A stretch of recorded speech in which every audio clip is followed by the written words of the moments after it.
It's a red-letter day in the European cross-country calendar, and this year it features a European cross-country champion. Fionnuala Britton heads the field in the IAAF Antrim International Cross-Country. This is an event which always attracts a strong field, with many top cross-country athletes from Europe, regular visitors to this testing Greenmount course. This year there's a strong British and Kenyan presence seeking to take the honours. We're at Greenmount, a testing course close to Belfast International Airport, with picturesque Lough Neagh just a stone's throw away.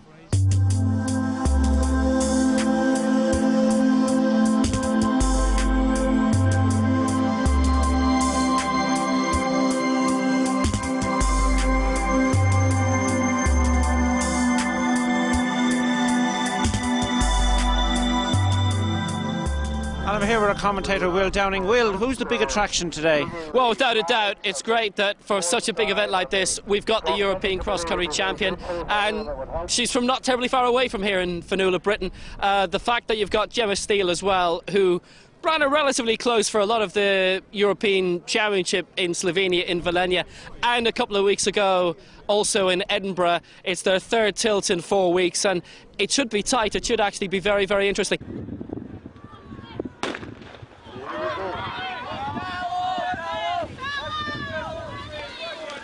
There are a whole series of races for different age groups from across the region, but the race most people have come to see is the women's senior event. Commentary from Dick Hooper and Will Downing. A strong Ethiopian contingent will try and upset the party for Gemma Steele and Fionnuala Britton. Annabelle Gummo, like Steele, was a medalist in Vilnius, junior team gold. Alice Nawa Una hasn't made it to the start line, so just one Kenyan, Purity Kurui. So the big moment approaches for the senior women's race. Big crowd, a lot of anticipation for this. The European champion involved, but a strong team for Britain. 41 is Claire Martin, 43 Rebecca Randall. And there is the bronze medalist from Vilnius in the red, Gemma Steele. 37 is the European champion, Fionnuala Britton. Divided by Aoife Culhane, the main two. Finished in the top two in Edinburgh a couple of weeks ago. This their third assaults on the other in the past 4 weeks. Away we go. Will it be another battle between Steele and Britton or Dick Hooper? Will there be a wild card involved today? You would imagine, Will, that with 4 good Africans in there that they would be hoping to upset the party, but it's hard to look beyond both Steele and Britton. They've been running so well, and this rivalry is so exciting at this point in time that you fancy that the battle will end up between them, but don't write off those Africans. They're always very good cross-country runners. Within this race too, it shouldn't be forgotten, there's a Northern Ireland Cross-Country Championship, and the best of the Northern Ireland women are there, and there are some very good women up from the south. I see Aoife Culhane there, Laura Shaughnessy, Lizzie Lee. Very good field.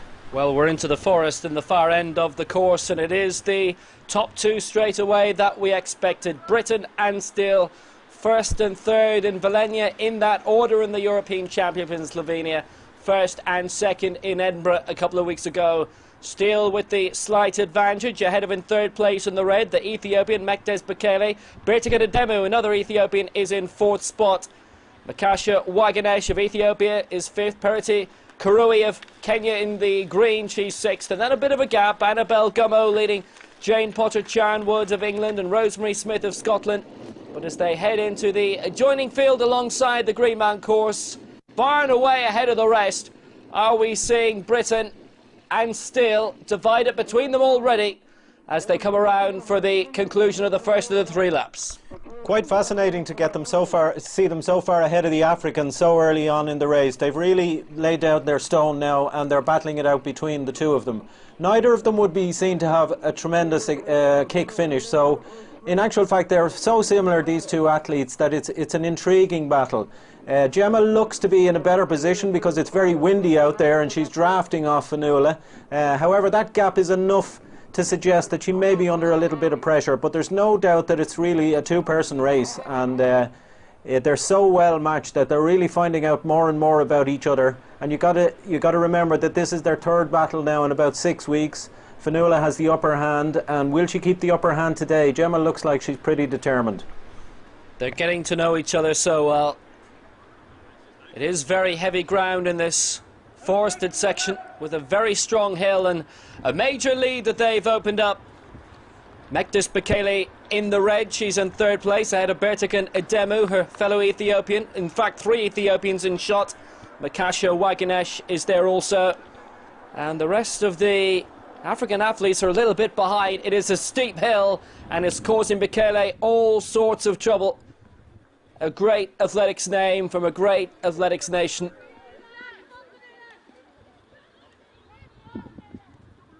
Antrim in the winter is something she's finding very difficult. Aoife Culhane and Lizzie Lee, they've overtaken the 3 British athletes who were ahead of them the last time they were around this section, Charnwood Smith and Martin. I see Bríd Connolly there for Northern Ireland running quite a strong race. She's just behind her compatriot Julie Turley and Rosemary Smith from Scotland. So it's a really, really strong trio there. They're just off the green-vested Lizzie Lee and Laura Shaughnessy, I think it was. It's fascinating to watch them run up the hill. It's really heavy going, they're really tough, and when a gap opens on a hill like that, it's extremely hard to close it. You will find that on heavy mucky days, if a gap opens, generally they stay away, as we're witnessing with the lead 2 here. They've grown quite a gap over the Africans, and the Africans can't do anything about it. Good to see Fionnuala take a little bit of a break there, a little bit of a breather, and let Gemma do the work, because this is a 2-horse race. Neither of them are going to break too early here, it looks like. So it's a case of making your move at a very strategic time. I suspect it'll come at the end of a hill sometime. Well, as they emerge back the leading 2 in towards the sight of the crowd at the far end, that really is a kicker of a hill, just as they go through a very heavily mudded wooden section out in the forest on the far side. This is the last time they'll be passing this vantage point, because the next entry into the main part of the course will see them go straight towards the finish line. But neck and neck between these 2. Steele fought her way back very impressively in Vilnius. She was outside the top 3 for quite a bit, but then forced her way back in. She was in second place for a good spell in Slovenia. But Fionnuala Britton had just one intention back then. That was to far away from the start, pull away as far as she could and win. But she's got Gemma Steele for company all the way today.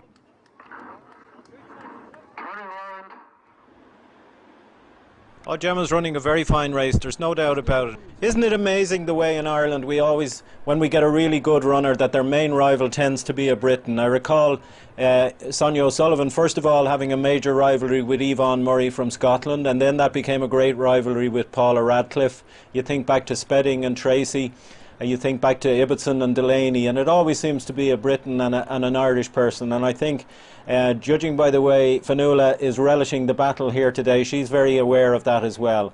Gemma is so strong though, she's not letting her away, she's really digging in, and interestingly there, she closed that gap quite easily when they got to the top of the hill. These girls are so well matched, they're of the same age, same kind of vintage.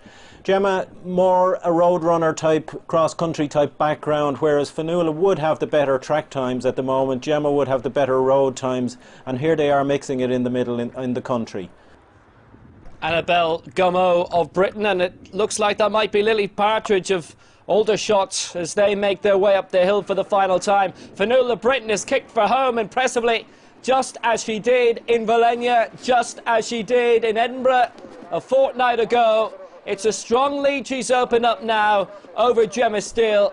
But does the English Midlands athlete have a little bit of extra steel in order to fight back and cut the gap? Britton is looking good. Makes her way, hidden among the trees, heading towards the line. There's been a decisive Irish break as well down the field. Lizzie Lee pushing her way on through.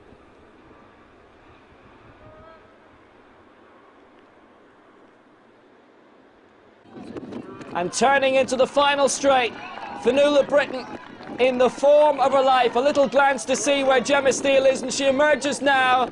But she is a beaten athlete. It's all about Fionnuala Britton today.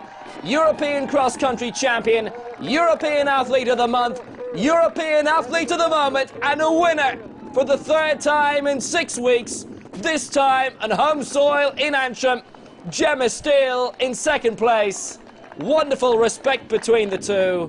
That was a great performance. It's Berta Kinademu who'll be in third place, and Mektas Bekele, I think, in fourth. But Dick, that was wonderful. Oh, that was a great race, and I wonder really has Fionnuala got the psychological edge over Gemma. Everything was there for a battle down the straight, and yet at that moment, maybe 500 metres from home, Fionnuala decided she wasn't going to let her into the glory stakes, and she got the gap, and Gemma just wasn't able to close it. So she has a psychological edge, and I know she'll be very, very anxious to keep that there. And a very, very popular winner. First in Slovenia to be champion of all Europe, then in Scotland, and now back home here in Ireland in Antrim. Another big victory for Fionnuala Britton then, but only 8 seconds to spare this time over Gemma Steele, with the Ethiopians of Ademu, Bekele and Waganesh next up. Purity Kurui for Kenya, and Annabelle Gummo 6th in the junior in Volenia, 7th in the senior in Antrim. Steele top of the UK Cross Championship with 1 round to go, ahead of her fellow European medalists from Volenia, Naomi Toshimovitz, Rosie Smith, Juliet Doyle, still close at hand. Fionnuala, what's this race done for your confidence? Yeah, I suppose last week I didn't have a great race in Spain, and so it was good this week to come back and win again, and I definitely think in front of a home crowd really it was extra special, I suppose. And your competition with Gemma Steele, did she really push you? Yeah, like I suppose we've had a few battles now at this stage, so luckily for me I've ended up coming out on top again, but definitely today she pushed me all the way to the last field, last 500-600 metres, so it was tough today out there. Did you expect her to push you the whole way? Yeah, I suppose in one way, because both of us have kind of similar strengths and we both have to push it from the start and we need to get away from everyone else. I knew that we could end up the same again, but yeah, I think she put it up to me a lot more this time, so it's getting harder every time. But how does this help you towards the 3,000 metres in the Olympics? Well, at the moment, I don't know. Well, I have the qualifying standard for the steeplechase, but I suppose I'm going to go for the 5,000, 10,000 kind of. So I suppose hopefully this running a course like this definitely makes you strong anyway. So. What about the reception you got here today? It's your first race since you won the European Championship in front of your home crowd. Yeah, it's been unbelievable. Like in Edinburgh, I thought it felt like a home crowd. There was so much support there because there was Irish teams over and everything. But today, especially with all the kids racing and everything, there's so much support out here. Like I nearly would have felt I let them down if I didn't win today. So it definitely helped. But I took it by the scruff of the neck and just took it out there. I didn't leave anything, on the race line. So it was a good hard race. It was, yeah. She was breathing quite heavy, I noticed, because I took it out right from the start, and I wanted to put it all in this time instead of jogging for the first lap and making it a shorter race. And I think that played to my strengths more because I'm more of a long distance runner. So I tried to wait for my stamina to kick in, but I struggled in the mud at the end. I think both of us nearly went a couple of times and lost the balance, but we recovered from that. A big win for Fionnuala today. Yeah, it was fantastic. She had to work very hard for it now. Gemma was very strong there today, but particularly on the home side, it's lovely to get a win for Fionnuala. She's in great shape. And those conditions today, very muddy underfoot. Yeah, very, very muddy now. It's a lovely course, but obviously there's been a lot of rain and it was going to be difficult, and I think coupled with the wind, it's fairly strong wind there today, and it's quite exposed here, so that made it a lot more challenging for the athletes. Now, Fionnuala's training programme for the rest of the year coming up to the Olympics, she's going to take a couple of weeks off? Well, yeah, I mean, it's Chris Jones is her coach now, and he's everything fairly well planned out. She was hoping to go to altitude training in Albuquerque in early March, leading into a race in Stanford in America. Obviously, she's going to have a go at getting maybe the 5,000 or 10,000 metres time for the Olympics. She already has the 3K steeplechase time, but if she can get the time early enough, then she can decide probably with European and Olympics which event she would possibly choose. And finally, a tremendous following for Fionnuala here today. Yeah, I mean, obviously there was a great atmosphere, for the Irish when she won the European Championships, and the success then in Edinburgh, that people are excited for Fionnuala, because she's been around for so long, and she's such a hard worker, and it's just fantastic for Irish athletics that she's in the shape she's in.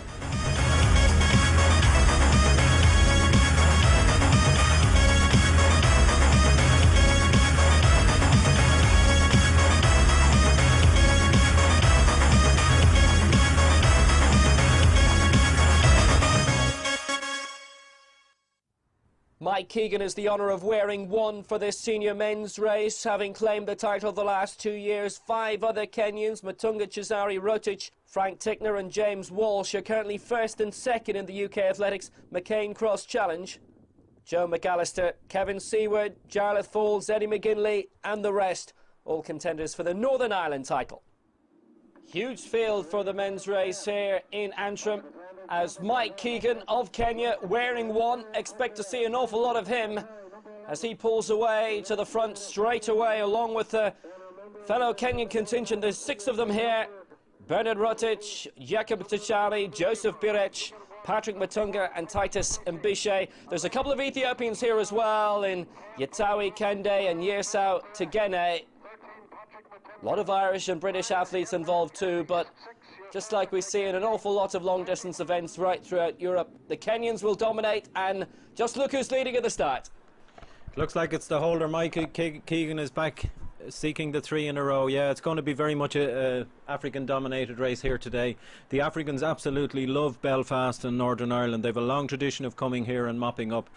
Not so long ago, when the World Cross Country was in Barnet Domain, Paul Tergett gave us the greatest exhibition of cross country running I've certainly ever seen, when he won the his fifth World Cross Country title. Mike Kigen is in that bracket. He too is one of the great cross country runners from Kenya, and wouldn't it be brilliant to see him win 3 in a row today? Well, they're all passing through, and they've made their intentions clear right from the start. Kigen leading along with Matunga, Rotich and Tegene. The last 7 winners of this competition have been from Africa. Dathan Ritzenheim was the exception back in 2005. And it had been, weather-wise, such a wonderful day before now. But a majorly heavy shower is going to test the mettle, not just of the leading candidates, but the back markers too.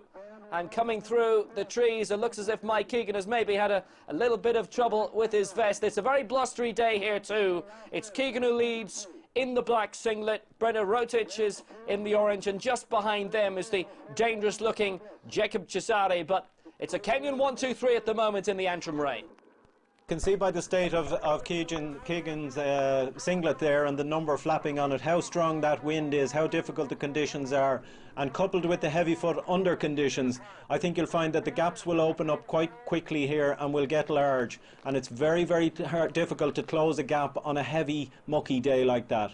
Within the race here too, once again, we have the Northern Ireland Cross Country Championship, and that promises to be a very good team battle between St Malachy's, North Belfast and Annandale, I'd say, would be the main protagonists there. But I do see the City of Derry Vests are there as well.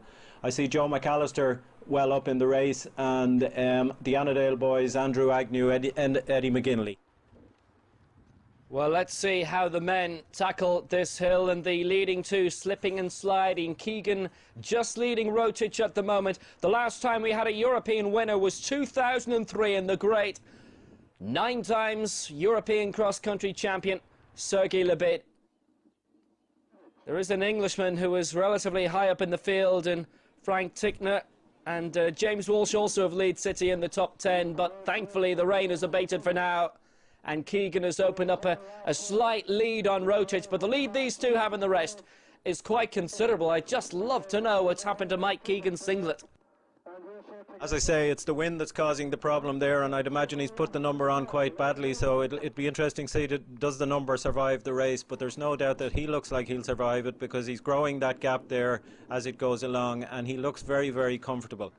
Down the field there, not too far back from the Africans, and I see Frank Tickner, an Englishman, a very fine cross-country runner who's won 2 English national cross-countries himself. He's come through strongly, as is James Walsh, who's the UK 10,000 metre track champion. They're both running well. Well, this is a very impressive lead that Kigen has opened up. He's in the forest, and he is very much alone at the moment.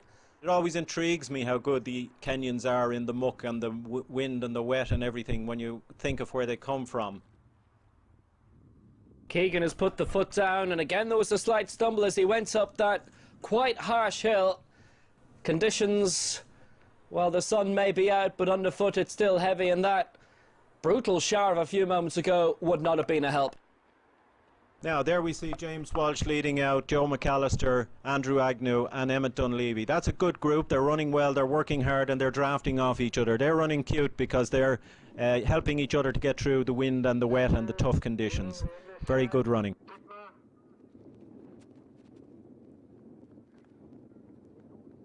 Well, you can see the gap that Mike Kigen has now suddenly opened up as he passes in front of the finish line yet again. A strong lead over Matunga and Rotich. He's made his way into the forest. He's on the final lap and he's looking very, very strong indeed. Only has to go up this hill once more, and it's almost as if he's pushing the lap runners out of the way almost to make sure that the victory and the gold medal is his yet again. And well behind now, Matunga, Rotich and Tegenye, the Ethiopian, who probably won't be getting a lot of help from the two Kenyans. The gap is quite massive between those three and Mike Kigen now, and Tegenye's decided to go the long way past our lapped runner. And you can see what that cost Tegenye. He lost a little bit of concentration, but he also lost 10 yards with that one move. Mike Kigen in the closing straight. He knows this course so well, and he knows this feeling so well also. The first man ever to win 3 Antrim International Cross-Country titles in a row. Paul Turgat, Steve Cram, Steve Ovett, John Tracy, Khalid Scar, Sergei Lebed. A wonderful roll call of glory. But he's the only man to win it 3 times. Patrick Makunga of Kenya will be in second place. Bernard Rotich should be behind him in third. Absolutely dominated the race, and as not unexpected, first 4 runners are Africans. Kenya 1, 2, 3. Kigen, Matunga and Rotich. It'll be Ethiopia in fourth with Tirso Tekenye. Frank Tickner there having a fantastic run. Frank has been off the boil for a while, but that's a really brilliant run. He'll be delighted with that, and he split the Africans there as well. Good boost for him, and not too far off the lead really. Birech is 6th, Kende 7th, but there is ultimately only one Mike Kigen. He's wearing number 1. That is where he has finished yet again today. A dominant winner, and for the 3rd year in a row, men's glory belongs to Mike Kigen.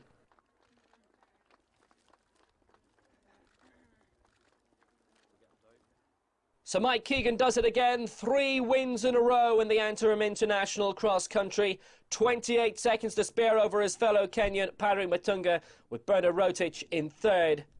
Frank Tickner's 5th place, a big help for him, as he now leads the UK Athletics McCain's Cross Challenge over James Walsh, who was 9th today in Antrim. Was that the hardest of your 3 victories here? Yes, this was the hardest because of muddy everywhere. 2010 was a little bit muddy, but not like this year. This year was tough race for me. You pushed from the very start of the race? Yes, I wanted to push so that I can leave my fellow Kenyans, so that I wanted to win for that time. That's why I tried to push from the start. How does this fit into your plans for the Olympic Games? Yes, this is a nice preparation. But from tomorrow I will be going to Kenya to prepare for 10,000 to try to make the Olympic team for Kenya. And ahead of 3rd place Stephen Scullion and 2nd place Andrew Agnew, the Northern Ireland champion is Joe McAllister. Joe, many congratulations on being the Northern Ireland winner today. How did you find the race? It was quite good. I was quite pleased with how I felt. I tried to stay controlled sort of the first half with it being sort of so muddy. I wanted to make sure that I was running strong in the second half of the race, and felt like I was able to do that. The conditions today were very tough, weren't they? Yeah, very, very muddy underfoot, especially sort of there's a little field towards the end there that was very, very muddy underfoot. So how did this race fit into your plans for the winter? I'm more focusing on the roads. I'm going to run a marathon in April at Rotterdam. So this was it's the Northern Ireland Championships, and it's a team event, and my club has won the last couple of years, so more running it for sort of that aspect of it rather than anything else. Even I think the club, the team title was very close. I think there's only a couple of points in it. I think we may have just lost out. A look at some of the other winners of the day. Siofra Cleary-Butner, wonderful performer from Dundrum, South Dublin in 2011, continuing her success into the new year, claiming the women's under-17 race. The IAAF junior women at under-20 would be claimed by Annalise Regina Dolan. Harvey Dixon from Aldershot, Farnham and District would take the IAAF junior men's crown at under-20. 17-second winning margin over Armagh's Stephen Kerr. And in the boys under-17, Callum Matthews was the man to beat, but unbeatable. So Mike Kigen claims his third Antrim cross-country, while Fionnuala Britton scores her third big victory of recent weeks. Till the next time, goodbye.